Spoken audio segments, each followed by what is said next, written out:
someone to spend a little time with them. Little time is what we have, and it's not just the 3 minutes that I've been allotted. Without the right support, it's only a matter of time before that child would fall 2 to 3 years behind their peers and enter down a dangerous path that would change their life forever. Once an hour, a U.S. military veteran commits suicide. Every 2 seconds, someone in America is raped. We've accomplished much, but we are still fighting the clock to find solutions for those that have had to leave our office with no more support than they came in with, simply because either the resources didn't exist or we don't have adequate funds to support them. I believe our community can do better. I will still be fighting, and I ask you to join me in carrying that torch. On behalf of United Way and each life we serve together, I thank you immeasurably for all of your tremendous support. And I leave you with the urgent reminder that the time to act is always now. Thank you, thank you, thank you very much. Thank you, Ms. Holloman. You've been a true asset to this community. Thank you.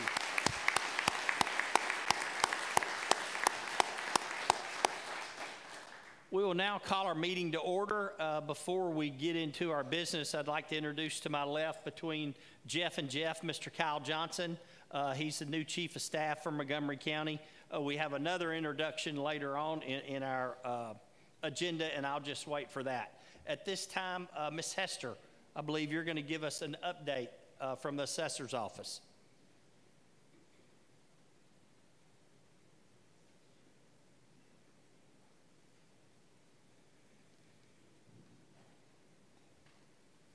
Good evening. Thank you very much for allowing me the opportunity to come before you tonight. I'm going to touch on 2 things really briefly. I want to talk about the how we ended the tax year 2018 year. We had tremendous growth in the county in 2018. $126 million in assessed value is what the county grew by this year. That's strictly growth numbers. That's an additional $4 million in tax revenue to the county government that was available, that we didn't have to raise taxes to have available to us. City of Clarksville grew by $71 million.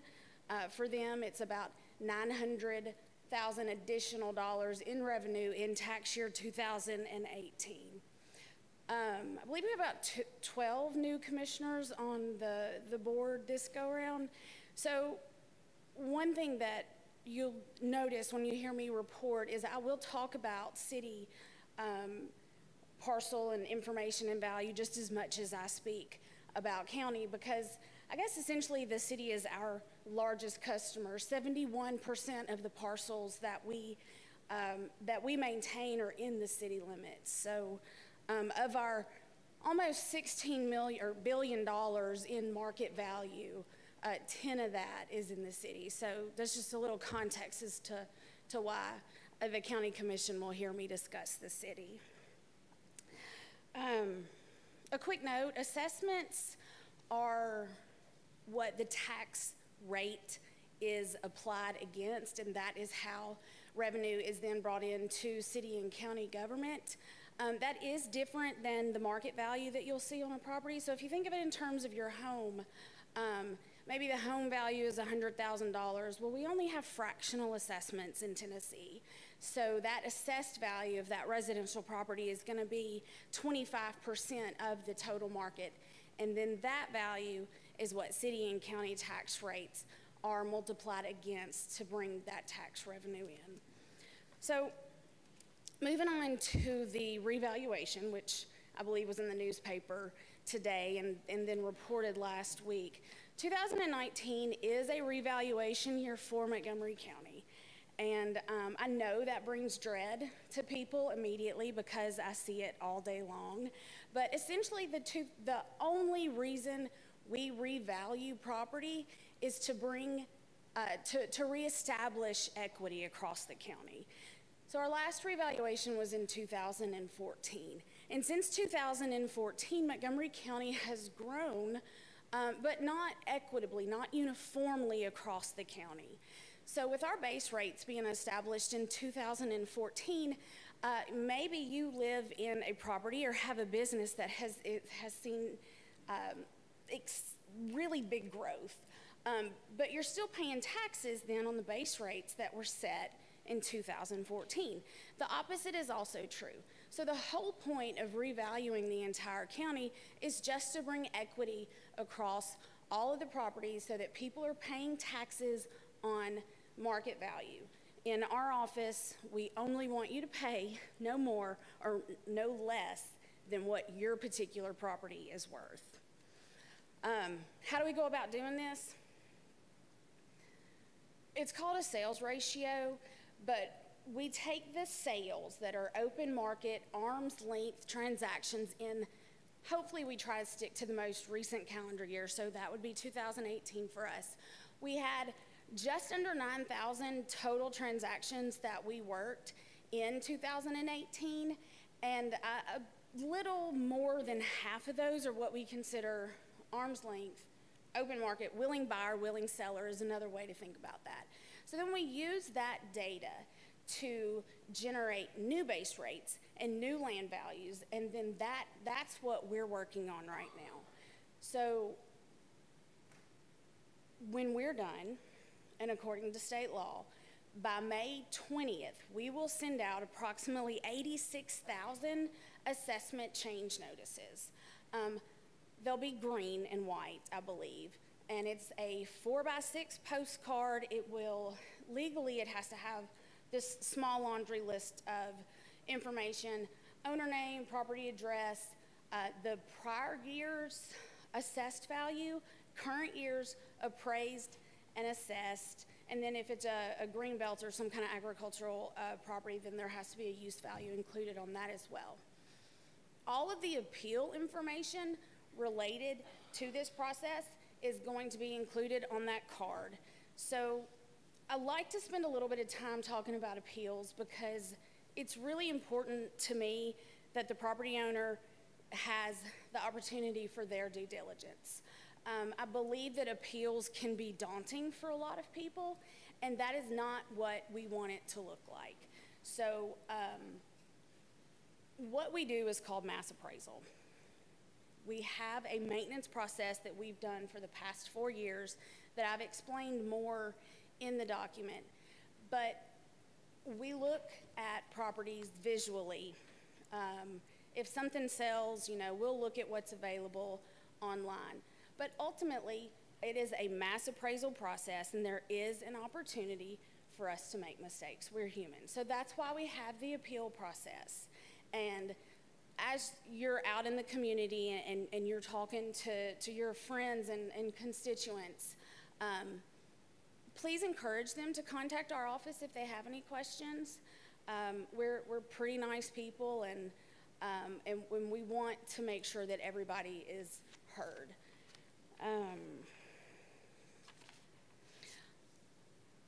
Wrapping up, the last part of the revaluation process is the calculation of the certified tax rate. The certified tax rate is the revenue neutral tax rate that I will calculate in conjunction with city and county finance officers, and revenue neutral. That reminds me, I didn't say this earlier. The state of Tennessee requires that the revaluation be revenue neutral. It may differ across different property owners, but the city nor county can receive a windfall or any additional revenue strictly because, or simply because, of the revaluation process. So the certified tax rate will, once it's calculated, has to be approved by the State Board of Equalization. That's typically late May. So usually it's not until July that the city or county legislative bodies can vote on the tax rate that will fund the next budget year. So, questions, concerns? Any questions of Ms. Hester? Thank you, ma'am. You did an awesome job. Thank you. All right, next we have a presentation by Miss Martha Hendricks. Sorry. Update on our library.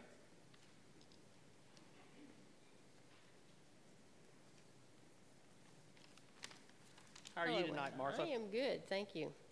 Thank you to Aaron for frying my mind to start things off with. And I really want to thank Jenna. Can you all hear me okay? Thank Jenna Holloman for all her years of service. Working with her with Imagination Library, she's going to be a hard act to follow. So thank you, Jenna, so much. All right, go ahead and get started with this. A couple of commissioners, and I brought the wrong glasses, have asked me to speak. Just to give you an update, we have a lot of new commissioners, and I want to let you know kind of what the library does and where we stand. At the end, I'm going to be talking about land purchase, and you hopefully can ask me any questions that you'd like.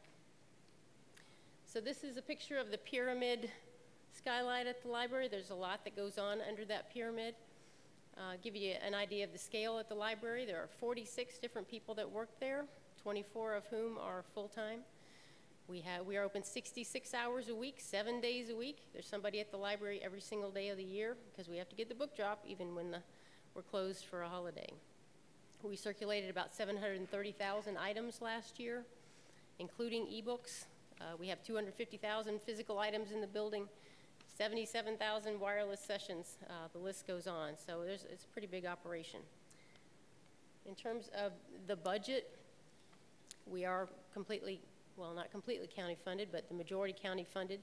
$2.3 million is the budget you see there on that pie chart.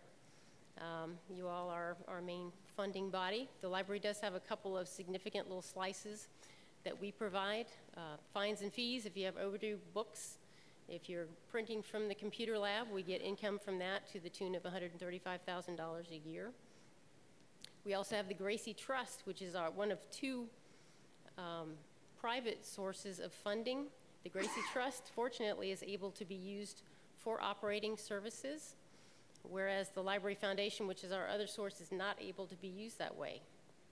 However, we are able to use foundation money to fund things like the renovation that we just finished. So it's a very valuable source of support for us.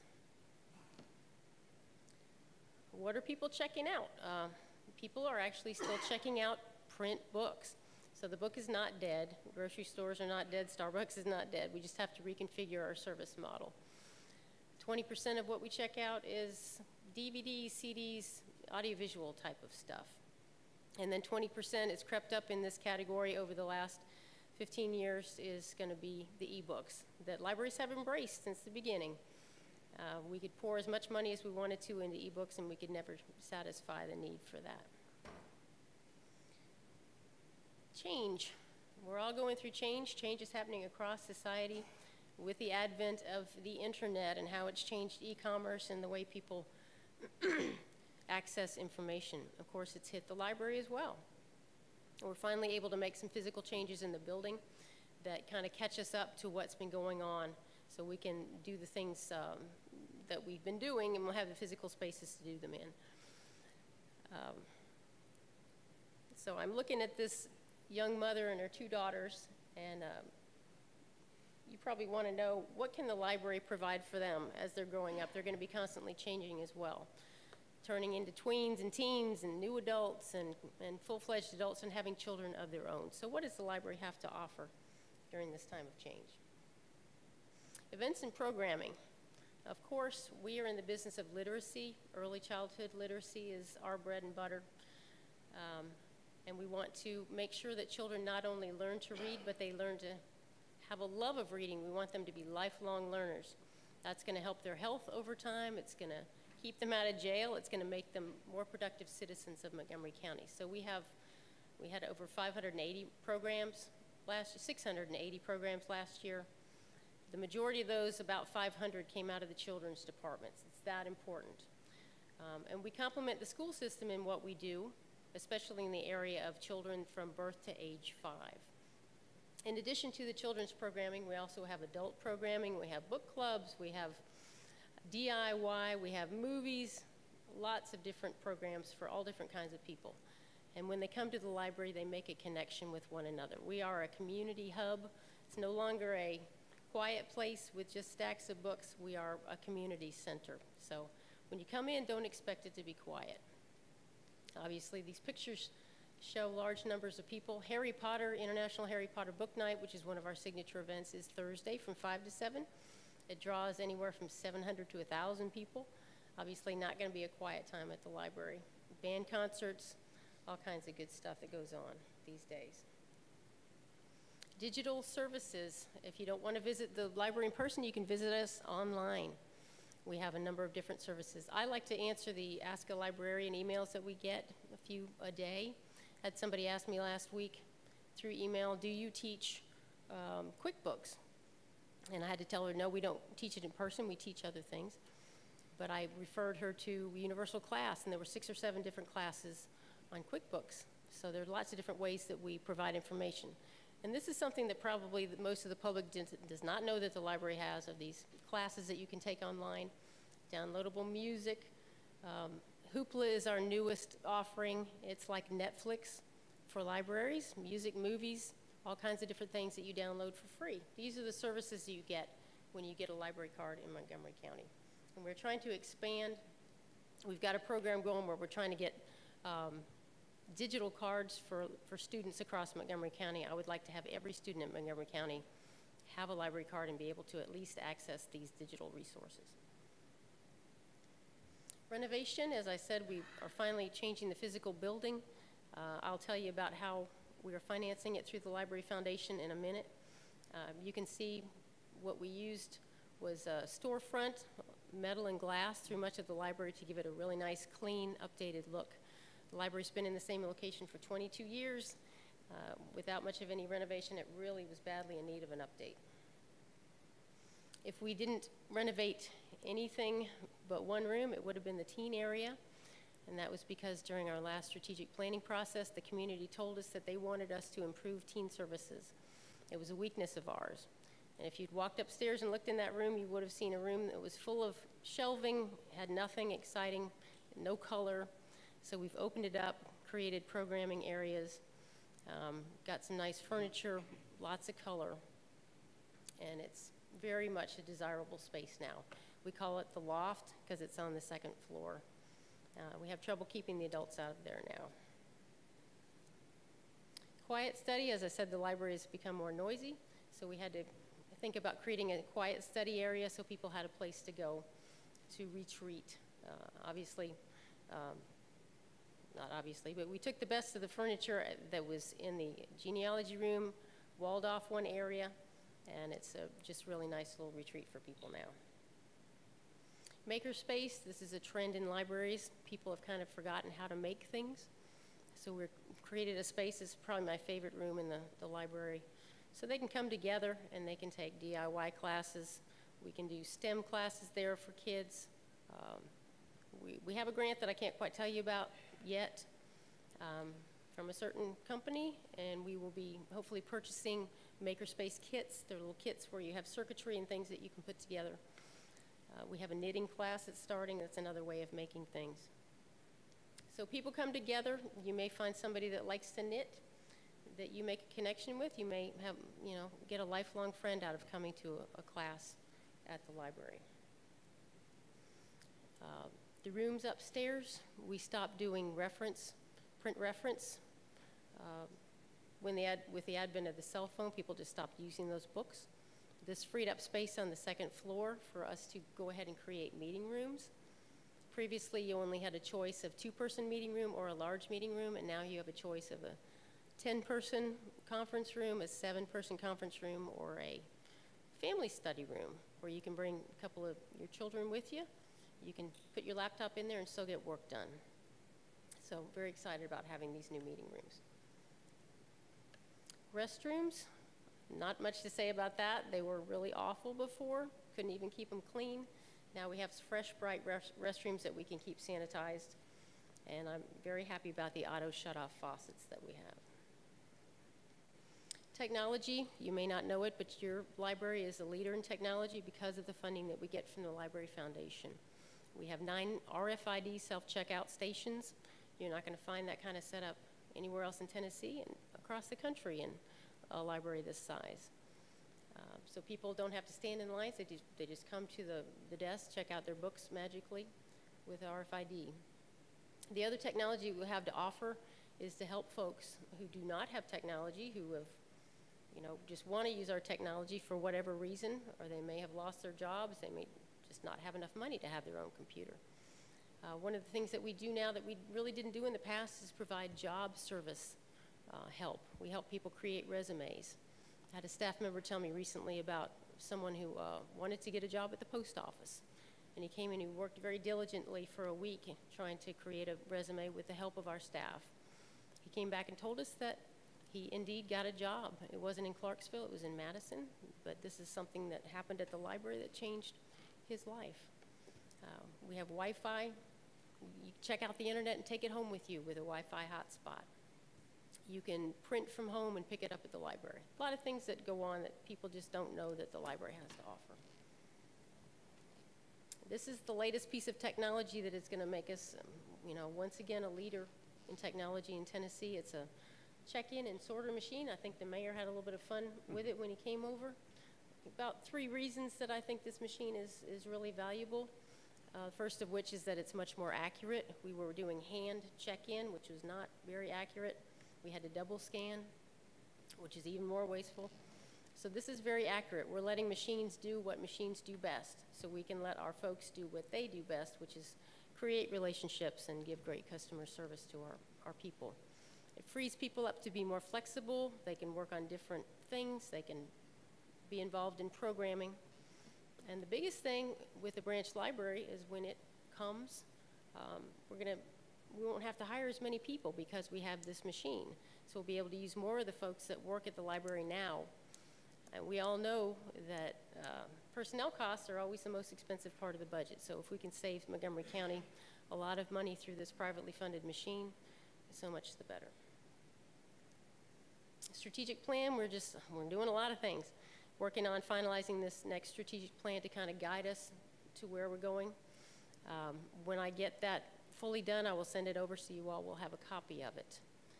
And then the next slide, many of you were not here with the last strategic plan when we gave a presentation about it. This is what the plan was for expansion of library services. We brought in a firm to tell us once and for all, do you need to expand library services? Yes, it was a resounding yes. If you look at the yellow X, I don't know how well you can see it, it's over the word Clarksville. That's our current 74,000 square foot building, full service library. The first item on the agenda for this expansion would be that next yellow X, which is also a full service library in North Clarksville, 25,000 square foot probably. The green X there would be what we would call kind of a tech library. It would have an emphasis on technology, meeting rooms. It would not have a full browsable collection. And then these red X's on the perimeter there, we call them express libraries. You can see it's kind of a hub and spoke situation, so it's using the main roadways that come out of the city center. And it would be a place where you could pick up your holds through a locker system. There might be a book vending machine there, and then you can return books. There would be a courier service to all of these places. So that's the ultimate goal. It's called 2020 Vision. We thought we could be through by 2020. I think hopefully we'll have the library under construction in 2020. It was a little bit ambitious, but if you don't make a plan, then you can't ever, nothing ever happens. North Branch, don't have too many more slides here. Talked to this body and to the budget committee several times about the need for North Branch. It's pretty clear with a population of 200,000 people that this North Branch is needed. We came 2 years ago, asked for a piece of land at Fort Campbell Boulevard in Lady Marion. It was $1.5 million piece of land. We stepped into some of the design so that you all could see what it would look like just a little bit, because it's hard to vote for something that you can't see. This kind of died in committee, and it was probably partly my fault because I didn't give enough, didn't talk about the library enough in advance, so this was kind of our first go around. The board offered to give $500,000 of this foundation money that I keep talking about for the land, but after it died, we were able to take that money and plow it into the main library for this renovation, so it's kind of a silver lining. We went back again this past year And the Budget Committee said, well, here's $800,000. Go find a different, better piece of land, which is what we did. It's kind of a miraculous site. Premier site in North Clarksville. It's, well, we're only going to have to spend about $660,000, I think, to close this deal, which is $140,000 less than the budget. It's located at the intersection of two really heavily driven roads. It's going to be very easy for a lot of people to get to. It's a flat site. We've already done the soil borings. They've given us the appraisal that they had. So we've kind of done our due diligence on this.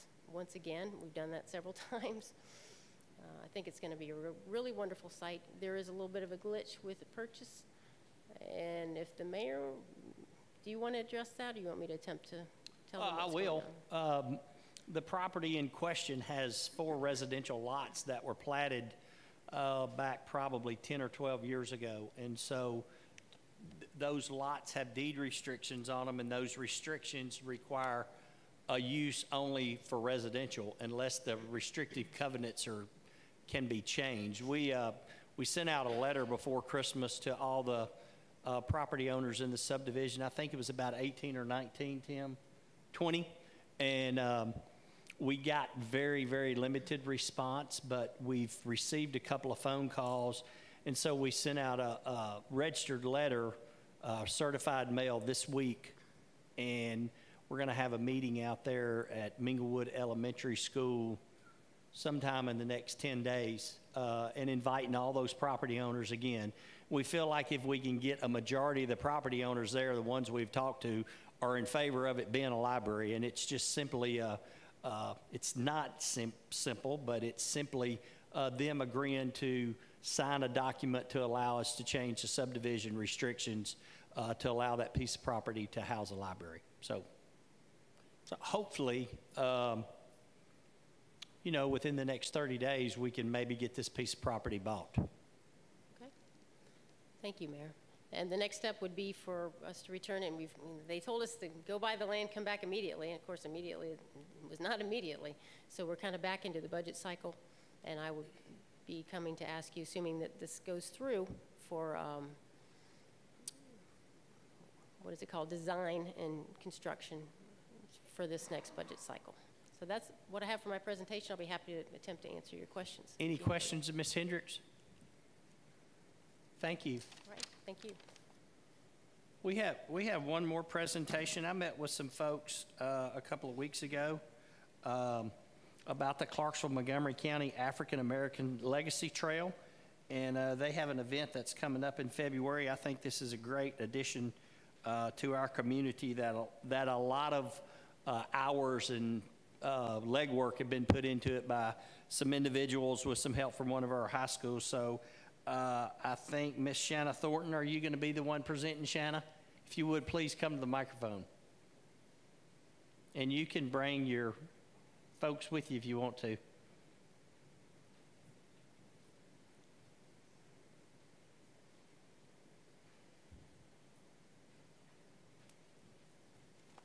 Good evening. Thank you, Mayor Durrett. Thank you to the County Commission for hearing us out. My name is Shanna Thornton, and I've been working with Rossview High School's Academy of Media Arts and Technology. I've been on their advisory board for about 4 years now, and in the past 2 years, we started a project, a community project, for a Clarksville-Montgomery County African American Legacy Trail. There are 18 people or locations that are listed on the brochure that you all have before you. It's not quite finalized. We're coming into the final edits of it. So there are a few things that got corrected again today. I think every day something new has been corrected on this. So we're trying to make it as accurate as possible and to be as honorable as possible to these remarkable people and places that made up Clarksville-Montgomery County history. And these people were leaders in arts, medicine, education, so many different areas. And I became interested in this from doing other projects here in Clarksville-Montgomery County, one at the museum, and writing for different history projects. So I asked a friend of mine who can't be here, he sent his apologies. He is our historian, he is African American, and he has done a lot of history work in this community since we both graduated from Austin P, and he could not be here tonight. His name is Jerome Parchman, and he sends his apologies. But tonight with me, I have who some of you have heard from, Terry Morris, my husband, who helped us to do the public relations and kind of spread this word about this and do a lot of networking around town so that different people could help us and become involved in the project. All of those people can't be here, and so we've just brought a small core group. I also want to introduce Hannah Brooks, who is the teacher at Rossview High School, who led this project. We first met with a group of students last year to talk about what this would look like, they decided they wanted to have a keepsake map that would fold out, and so that people could actually keep it, hang it up, use it as a poster, whatever they want to after they've gone around and visited these locations and read about the people. So our main designer, the star of our brochure here, her name is Catherine Boyer, and she stepped forward this year to really lay out everything and come up with the look and to be the lead designer on this. And she's done a lot of hard work. And so part of what why we wanted to present to you all is to let her speak to you all as well, but also to emphasize all the good that you're doing with these academies in CMCSS. They do such remarkable, incredible work. Having been on the advisory board for now 4 years, I love being able, this is just one school too. As you all know, they all have their specialty, all the different schools. And so it's just been a really, a beautiful process to see this evolve and to see these stories really come to life and become a tangible thing.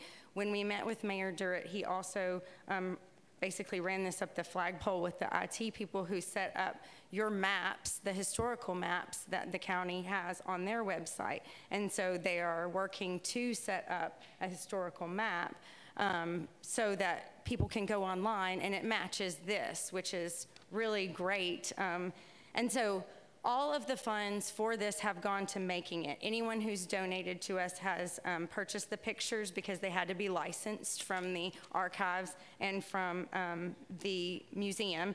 And all the other funds have been gone to print costs. Right now, the print costs are $550 for 1,000 copies from Copies in a Flash. They agreed to print us 500 extra copies for their normal cost. Their normal cost is $550 for 500 copies. What we're trying to do is find a home for this with a local nonprofit who has this as their mission. And so hopefully, eventually, at some point, maybe next month, that will be finalized. And so everything can be funneled through a 501c3 and people can make tax-deductible donations to that 501c3, and we'll be presenting that to you hopefully again at some point in the future. But for right now, everything has been written directly to our printer, all monies that have been collected, just so that you know the full scope of the project. And also, we left you a flyer, I think, there on your tables in front of you, to invite you to our celebration and community conversation where more people who have been historians and fact checkers and just helped us, answered our questions, talked to us on the phone, all kinds of people in this community.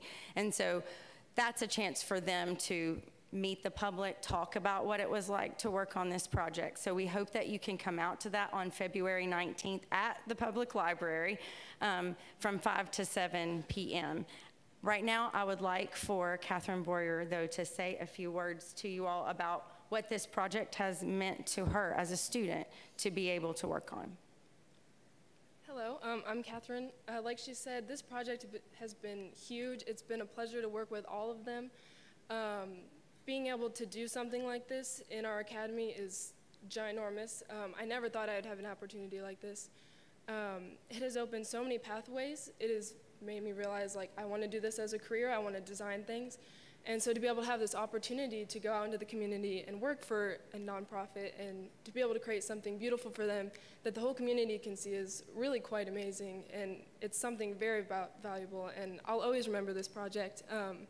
from the start to finish through all of the proofs, all of the changes, coming up with all of the designs. It's been a long journey, but it's been a very exciting one. So it's really great to see it all come together and to see the support for this. Really aim at being in this and being able to do something like this is a huge thing, and it's a really, really big accomplishment, not only for myself and for all of these people, but also for the academies to show that people my age and we're able to do something like this, and that we have potential, and it helps us really like focus in on stuff that we want to do when we're older and give us an opportunity to create bigger skill sets and have a wider opportunity before we go on to places like college and really further our careers in this. So it's been a wonderful opportunity, and it's a big thank you to them and to all of you guys for the support, and we hope that we can do things like this in the future. So thank you. Is that it? I just want to reiterate one thing that she said. I think it's just beautiful when we've been able to see so many people in the community come together, and that the students can see their work in the community, that they can see it actually in the hands of adults and not something that was created by adults for other adults. This was created by our youth. They helped with the planning process and everything. So thank you very much. If you have any questions, we're happy to answer them. Any questions? Commissioner Knight? I just want to commend you on such a great job in designing everything on this document. Thank you. Thank you. Thanks to all of y'all for all your hard work. Thank you. Thank you, Mayor Durrett. And just a reminder, you all do have brochures and the flyer about February the 19th at your desk. All right, we're going to move into our resolutions. Our first resolution is 1911, resolution of the Montgomery County Board of Commissioners appropriating funds for architect design fees for a new middle school Kirkwood complex. I know we had a presentation prior to our informal meeting, so if you have a question you'd like to ask the school system, if you would just please use your voting buttons and we'll go in order. Commissioner Butts. Thank you, Mayor Durrett. Thank you, Mr. House and Jim, for coming tonight. I had one question. We went over it in the beginning. I want to make sure I got the number right. Since the time the land was purchased until now, how many students do we have now? I think it said it was 8,000 more than we had before we bought it. Is that correct? Or yes, sir. 8,300, wasn't it? That's right. And so the total enrollment in the district is over 35,000 children now. But it's grown since they bought the property, Right. a little over 8,300 students. Yes, sir. The district has as a whole. Okay, thank you. Commissioner Harper? Yes, just a quick, thank you, Mayor. Just a quick request. The information that you shared with us on the PowerPoint, as well as all the underlying documents, can you send those to us electronically so that we can make a competent decision? Well, I don't know about electronically. It's just mass volumes of paper, but we're happy to share whatever we can. The presentation itself is on a jump drive, but like all the engineering studies, to send all that electronically would be very difficult if that's what you want. Are you speaking about the PowerPoint itself or like the engineering studies as? I'm talking about everything. You know, the question is whether we can make a competent decision on this. And I personally, for at least 2 years, I was elected in August of 14. I've had questions about this site since August of 14. I've asked numerous questions. To date, I've not received any information. I've asked questions time after time on the geological studies, received nothing. And for us, we delayed this for a month. And in that month's time, we didn't receive any information. I'm dismayed. Okay, I really understand, and I apologize, Commissioner, but I'll tell you that the information that was presented here was given to you in a hard copy after the 7 questions were, I mean, it was just there. Now, we didn't give the volumes, but the volumes say that the site is acceptable for shallow footings. But I'm happy to share all of that with you. Absolutely. I don't know if I can do it electronically. I think we... Is the site acceptable for multi-level buildings? It was studied for the types of buildings, so the middle school is a multi-storied building, so yes.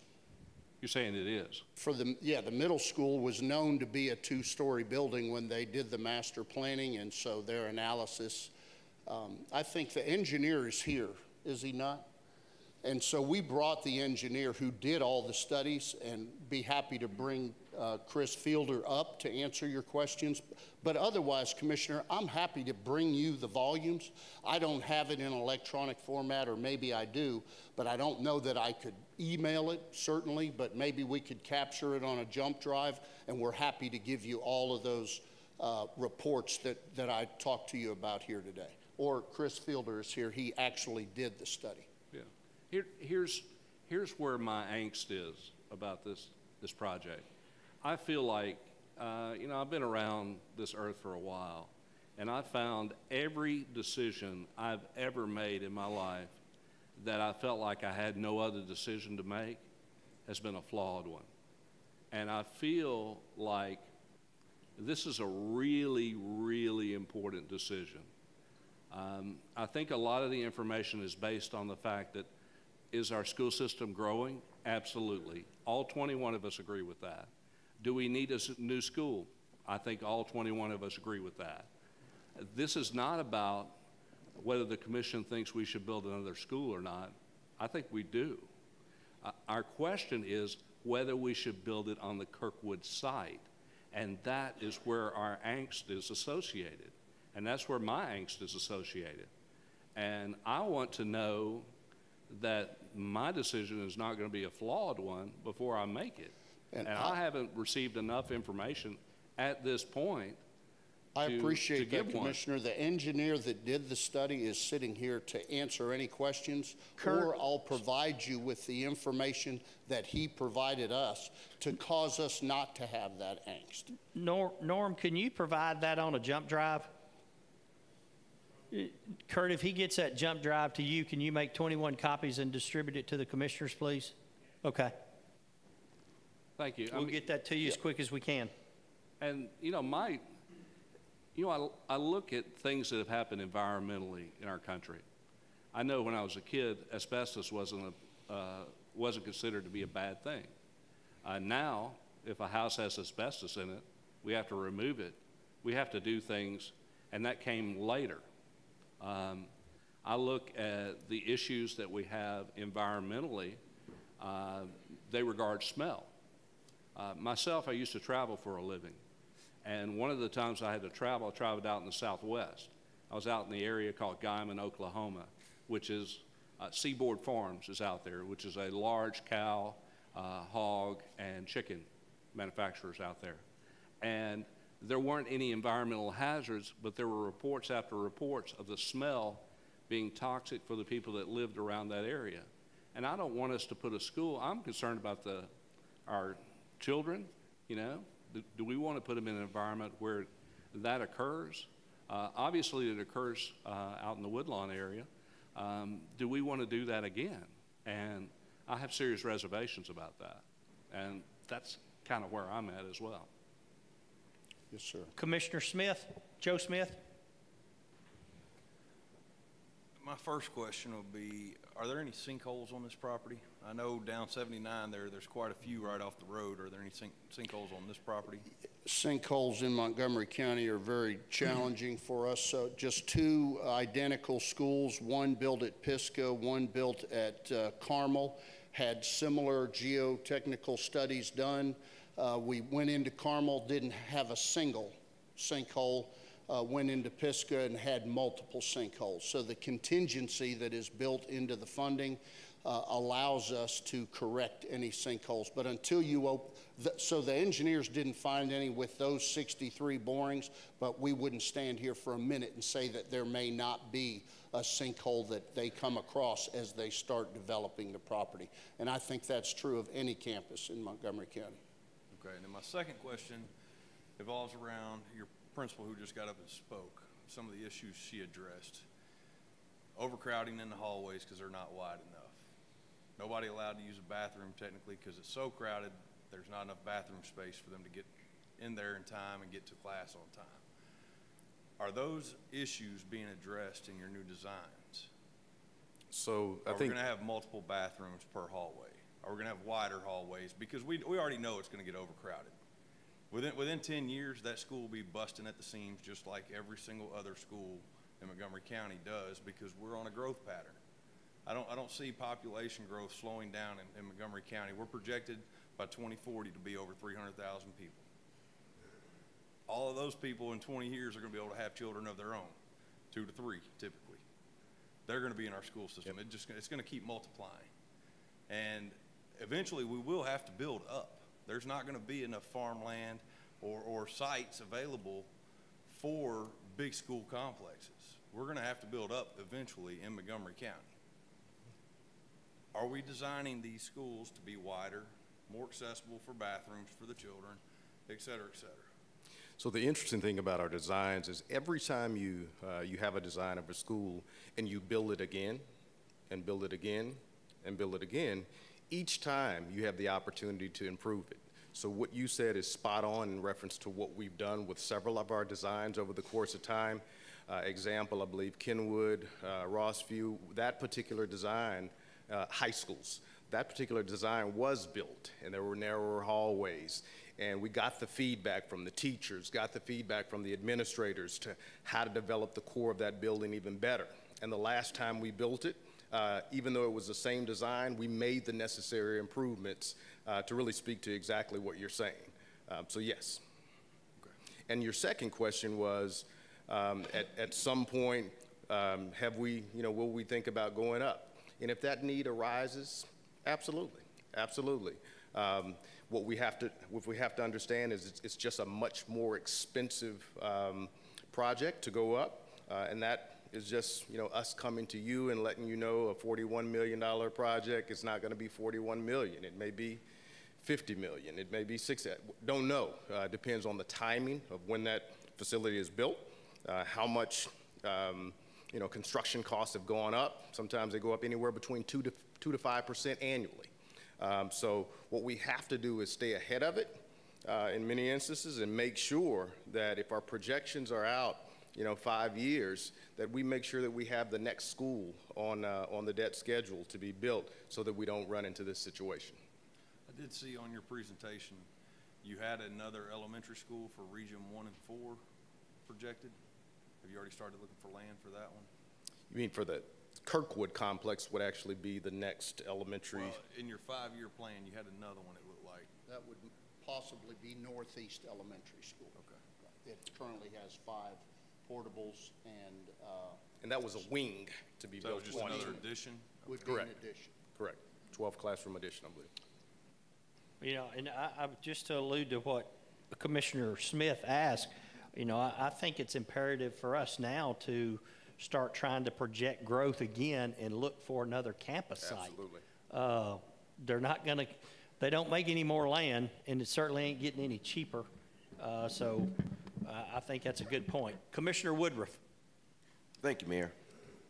It's going to be kind of easy, so you just have to give me a yes or no answer, maybe. First question is, did the Land Acquisition Commission or committee approve this property? Yes or no? I think the answer to that is yes, the original one did. Did the school board approve it? Yes. Okay. The Regional Planning Commission, did they approve it? They were on that's not a yes or no. The Land Acquisition Committee is made up of the political members. So the mayor, a couple of county commissioners, and a couple of school board members. They're assisted in the decision-making by the staff of the Regional Planning Commission and CMCSS. Okay. So out of all of these sites that you have investigated, is this or is this not the most favorable site of all of them? It was identified by that team as the most favorable of the sites that were available at the time. And from the landfill superintendent, he may or may not be here, is there any air quality or anything else associated with environmental issues that is associated with this particular property for the school? Mr. Graham is here, but I think he addressed that in the letter that there currently for a C&D landfill, there's no requirements to monitor any air quality. So there's not any air quality monitoring that's going on. Okay. Mr. Graham, I don't know if you want to say anything else other than that, but I think you're.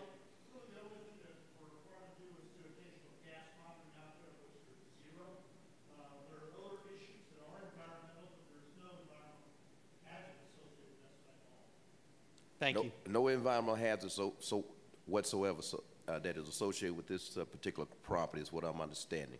So I'm okay with some of the issues, but I do have some concerns that are not yours. One is fire protection. We're building schools, and I don't know the number for this particular one is fire protection. I don't know the distance between where the fire station is and the distance between there and where the school is going to be built. That's a concern of mine in this body. We have to address these in the future because if we're going to build schools, we've got a volunteer fire department is just not going to get it. Doesn't make any sense. So that's just a thought process, not for you, but for this body to look into the future and decide that. I did visit the site and it passed my smell test. I don't have an issue with the situation out there with the landfill. I understand a Class 3 landfill. So I don't have a problem with it. I just want to make sure that I got those questions answered on who approved it, who's okay with it besides myself. So my decision is on those issues. Okay. Thank you, Commissioner. I would like to just very quickly state that there is an agreement that exists between the volunteer fire department and the city fire department that any time an alarm is activated in a CMCSS school, both city fire and rescue and the volunteer fire departments will respond to that school. I got you, sir, but it still doesn't make any sense. We have a volunteer and we expect them to put out a fire and they're not even there. That's an issue for us in this body, not you. Yes, sir. Thank you. Commissioner Knight. Well, I want to say thank you for coming up here and answering our questions. But Commissioner Smith pretty much echoed what it is that I had on my mind, which is, was a growth analysis done prior to development of plans for this particular school? Because we want to look at not just growth for 5 years, we want to look at growth for 15, 20, 25 years. And like Commissioner Smith said, we have to do our best to try to build up. I heard you, Mr. House, you stated that if the need arises. I know for a fact West Creek Elementary is fairly new, and those schools that have come to capacity, or at least close to coming to capacity here within just a few short years. So I want to ensure on my end that we're adjusting for those growth needs. So I'm not going to beat a dead horse because, like I said, Commissioner Smith already asked a question, but that's the same question pretty much that I have. And just FYI, to answer your question, yes, a growth analysis was done. And actually, prior to you coming in, we made a presentation of what that analysis looks like in terms of going all the way back into the 80s and what it will look like even move forward given the same growth trends. So yes, that's been watched very closely, and we'll continue to watch it and make hopefully accurate data informed decisions as we move forward. I'd like to take an opportunity just to say something, Commissioner.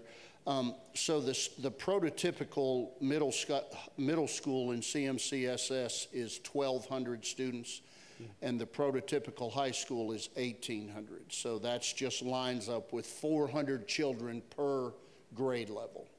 These two schools that are being discussed now will be built to those prototypical standards, and both of them expandable so the middle school will open it and use it appropriately, and then when the population comes, add on the appropriate classrooms to get it to 1,500 students, and the high school will be 2,000. Those conversations took place through this process. Is that those attachments that goes on to the particular school? It would be a wing of classrooms that we wouldn't necessarily need when we open it, so we wouldn't build it and heat it and cool it and light it until it's needed. The core spaces, so when you heard the principal talking about, I can't get all the kids in one area, the core spaces will be adequate for the larger student bodies. Gotcha. And this next question is probably beyond the scope of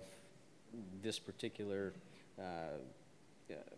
agenda item, but for the other schools all throughout Montgomery County, I know we spoke about the portables and whether or not they were secure or had restrooms and the whole nine, and adding on additions to it.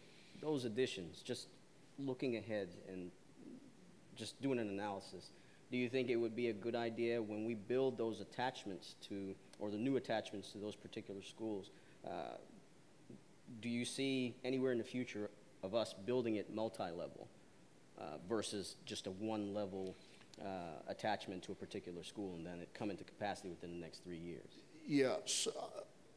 So generally speaking, here's the perfect example. Ringgold, very tiny campus, exploding population, there's no room, 2-story addition. But Barker's Mill, which is identical to the West Creek Elementary, 12 classroom, 1 level. We do have a 2-story designed middle school that was made in this room. The decision to make that 2-story building was decided in this room many years ago, and that's the school that we're recommending to you again today. And the engineer knows to design it for 1,200 when we open and expandable to 1,500. So we're moving the size of schools in the county to be bigger going forward. Okay. And what I might add is that generally elementary schools, you don't go up. The idea of secondary schools is definitely a possibility, but what I do want to remind the commission of is just the focus in utilizing our tax dollars in the county effectively. We have to understand that, and it's not necessarily my concern, but I just want you guys not to have sticker shock when we do the study and come up with a $60 million facility versus a $40 million facility. Those numbers may not be accurate, but it is very costly, but can be done, i.e. West Creek Middle School, and as Jim indicated, what's going on at Ringgold in terms of the addition as well.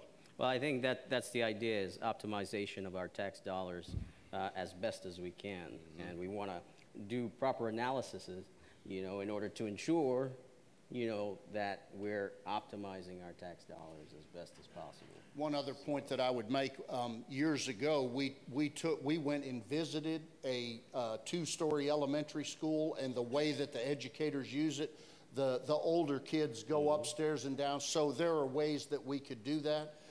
The design of the current elementary school, which is 850 students, called the Ross View prototype, that is a single story, and we've had conversations with the mayor. It's an expensive building to build, there's no question about it, just because the architecture is so significant. And so it may be the decision as we move forward that we would go away from that into a more economical design. Okay, thank you so much. Commissioner Tangi Smith? Okay, yes. Okay, so this is more of a suggestion than a question, I think, because the Kirkwood site seems as if it's pretty much a done deal. Okay, so in the future, could we consider moving building maybe a mega school, like in a centrally located area with multiple levels? When I say multiple levels, I'm not just talking about one story or 2-story. I'm talking about like multiple levels, like in cities, in bigger cities. And that's centrally located, perhaps on the bus route, right? So we could tackle both of those at the same time. And yeah, it may cost $100 million, but if you're spending $100 million and you don't have to have another school for another 6 to 10 years, it's better than $40 million every 2 years. That's just something, to throw out. Not now, it's just something I want you guys to think about. So we don't have to do this because it seems like every couple of years a new school is being built. All right, thank you, ma'am. Commissioner Garland Johnson. Thank you, Mr. Mayor. And I don't want you all thinking that the genie's out of the bottle. This is, I have a very short comment to make. In response to Commissioner Woodruff, your question about the Land Acquisition Committee, this site was approved by the Land Acquisition Committee for purchase at the time. The Land Acquisition Committee, as we met last week, did not vote on this. We did not approve it. We left the room in the same condition that we were in when we entered the room, just to clarify that. In reference to the smell, it's a lot easier to say something doesn't exist than to prove that it does, especially when there's something that drifts on the wind. If you have gone out to the site and the temperature was not correct, if it was a warmer day, you probably were not going to smell it. Typically what you get is in the fall, during the winter, and in the spring. That's when you get it. And we've had some temperature variations this past week. I would suggest that, and you don't have to take me with you, just go out and knock on some doors in the area around the site. That's all you have to do. You don't have to take my word for it. You don't have to believe me at all. Knock on some doors, make a few phone calls. There was one particular gentleman, I've had hundreds of calls, but there was one particular gentleman that, and the mayor and chief of staff and Chief Smith from the sheriff's office are fully aware. He called and he was so irate about the smell, and I believe his words were, "I am sick of smelling it. I'm not going to smell it anymore, and I'm about to come down there and take someone's head off and put it on a stick." Now, correct me, gentlemen, if that is mistaken. This is a recording that those gentlemen that I just named heard. So if you want to try to disprove that this smell does not exist, go disprove it to the people who live there.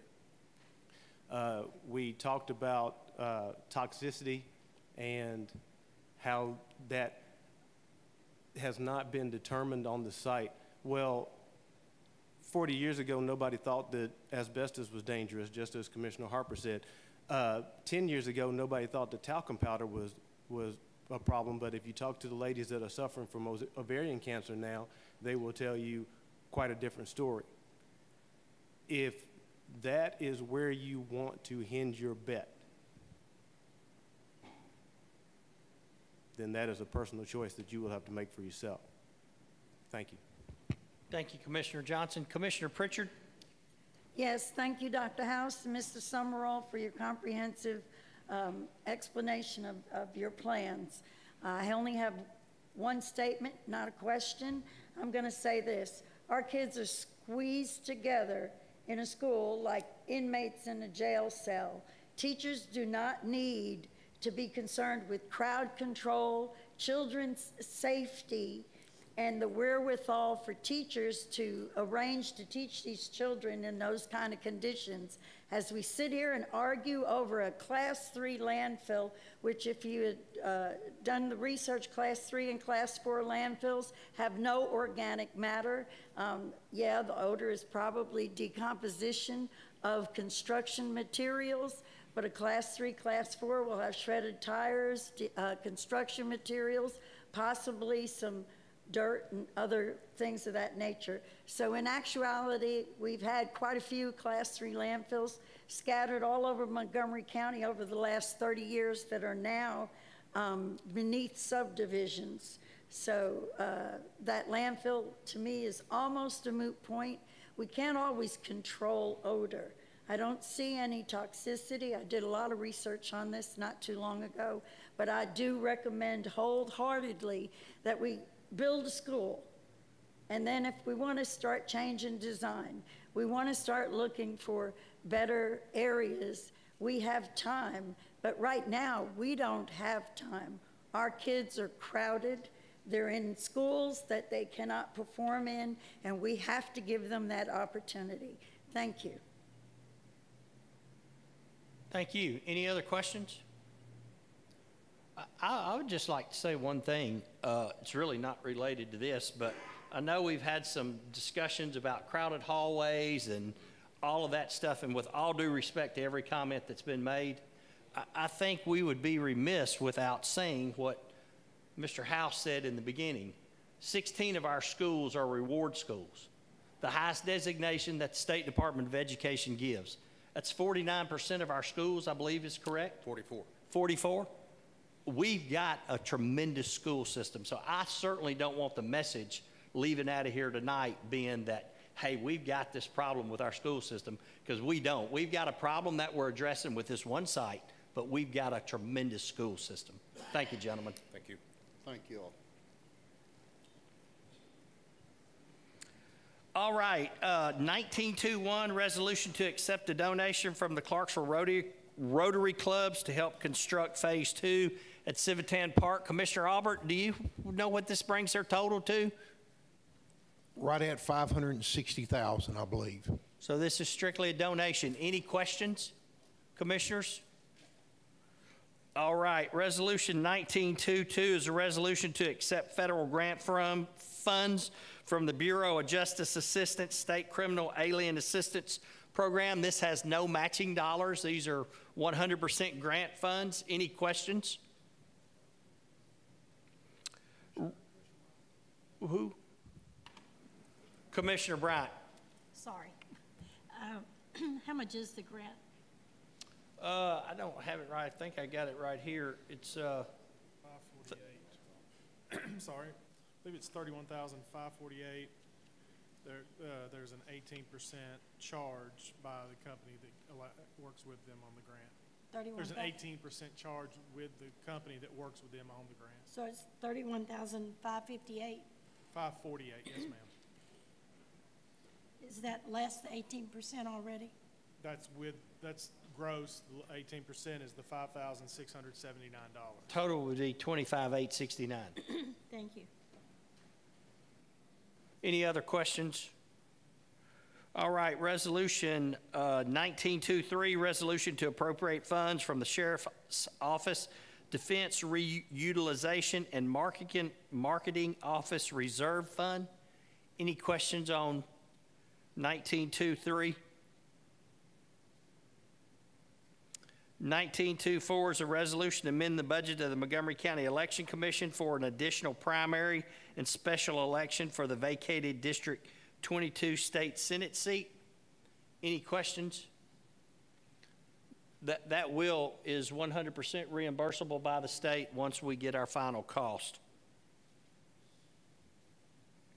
Resolution 1925 is a resolution appointing Andrew Stephen Kester as Director of Montgomery County Veteran Services Organization. Andrew's here. He's on the front row. Andrew, if you would, stand up. You're not official, but hopefully next Monday night you'll be official. Good to have you here, though. Thank you.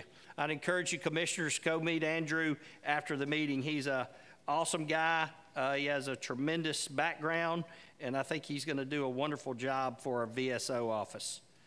Resolution 1926, a resolution to retain a delinquent tax attorney for the tax year 2017. That is Mr. Ray Runyon. Ms. Wiggins is here, our trustee, and that process is she recommends an attorney. The county mayor accepts or denies the attorney. We both agree Mr. Runyon's doing a great job, and we appreciate the job you're doing, Ms. Wiggins. Any questions on the delinquent tax attorney? Resolution 1927, resolution to enter into a contract with the Barrett Group to identify funds uncollected. I'm going to let Mr. Harvey kind of explain this real quick, if you would, Mr. Harvey, and then if you have any questions, please feel free to answer them. All right, Mayor, I'll make a couple of comments, and Ms. Barrett is actually here in the crowd. The contract as proposed still probably will have a couple of revisions between now and the end of the next, now and the time you vote on it next Monday night, and we'll send it out to you in the Dropbox.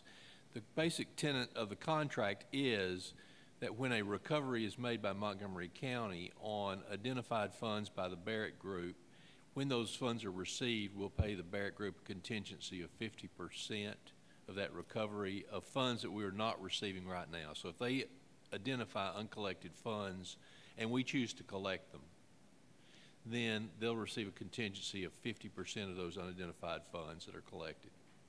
So we don't pay them except based upon a percentage of recovery. Commissioners, Commissioner Gannon actually met Miss Barrett and talked to her in Chattanooga at the Tennessee County Service Association, I believe. And she came up to meet with us sometime, I believe, in November. And I think this is a great program. It's an opportunity for us. We're not creating any new taxes, but it's a chance for somebody from the outside to come and look and make sure whether we're doing payment in lieu of taxes to Department of Electricity, or whether there's a mineral tax out there that we have not been collecting. And so it's really just kind of an audit, and she gets a portion of that. I didn't know what happened out there, sorry. Any questions? All right. On our reports, Airport Liaison, Commissioner Pritchard. Okay, our status report as of January 23rd. As per a meeting, the first item was a report from the accountants at Thurman and Campbell who had performed an audit. They found no irregularities or inequities, but did suggest a more modern and reliable process in accounts payable and receivable. The new accounting process will be the line of credit drawdown, which gives more accountability to monies received and paid. Traffic is back on the rise since completion of the runway. The lights were in the process of being completed at that point. There's a 16% increase in traffic, although fuel sales are still down. The facilities revenue was up 18%, helped no doubt by multiple events in the last month. Austin P. Hangar 5 is open and occupied by 3 rotary wing craft. This is a tremendous boon for the university and the county. The new replacement hangar has almost completed the design phase, and foundation construction's being started. Approximate end of construction, maybe late fall. Fuel provider was changed to a more responsive and efficient fuel operator.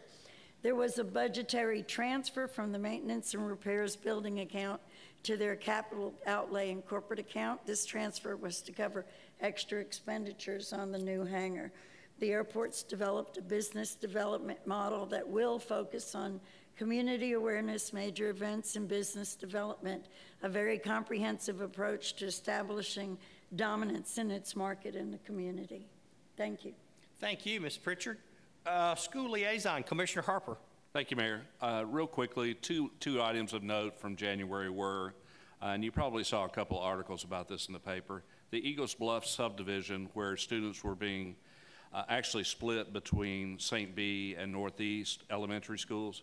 They have now done a spot rezone for the school system, so all of those students now will be attending Northeast Elementary School Zone in response to the community out there. And then secondly, Jim Summerall went over, presently the school system is running at a deficit of 25 school bus drivers, and they have some plans in place to address that and hopefully address that shortage as quickly as possible. Thanks. All right, thank you, Mr. Harper. All right, next is our county mayor nominations and appointments. Under county mayor nominations, Judicial Commissioner Robert L. Peterson, part-time position, nominated to replace Cheryl A. Connor for a one-year term expiring February 2020. Under county mayor appointments, Animal Care and Control Ad Hoc Committee. Before I list these names, commissioners, I've asked this group of people to come together to look at a 5-year plan for animal care and control. The ones of you that are familiar with it, the facility that we're in right now is overcrowded. We have lots of issues, but Mr. Caskey's doing a great job. So that Animal Care and Control Committee, Ad Hoc Committee, is Mr. Dave Caskey, who is the director, Charles C. Hand, Tracy Hogan, Brandy King, Commissioner Garland Johnson, and Commissioner Brandon Butts. Our county coroner, which will require approval of the county commission, it's a 2-year term. Jimmy Edwards nominated to serve another 2-year term to expire February 2021. And our Public Safety Training Complex Committee, this is a new committee that will meet periodically regarding our public safety training complex and hopefully be able to carry the message coming from that group back to the commission. Chairman of the EMS Committee, Commissioner Charlie Keene, appointed to serve a one-year term expiring February 2020. Chairman of Jail and Juvenile Committee, Commissioner Rashida Leverett, appointed to serve a one-year term to expire February 2020. Chairman of the Fire Protection Committee, Commissioner David Harper, appointed to serve a one-year term to expire February 2020. And Commissioner Larry Riccone, appointed to serve a two-year term to expire February 2021. Ex officio members of that committee are the Montgomery County Sheriff, the Montgomery County Emergency Services Director, the Montgomery County Fire Services Director, and those terms are concurrent with their office. You'll see in your report under the reports filed, we have no old business, any new business? Just two announcements. Please mark your calendars to attend the roundtable discussion next Monday, February 11th at 4:30. It'll be here in the chambers to discuss our 5-year school funding plan, an update to that. And you should have received, I sent all of you an email this morning, you should have received an invitation to attend the Austin Peay City and County Partnership Breakfast on Friday, February 15th at 7:30 at the Honda Building at 317 College Street. If you would, please RSVP to Miss Carol Clark as soon as you can if you plan to attend that meeting, or just let Debbie know tonight if that's more convenient for you. Other than that, we have no further business. We're adjourned. Thank you.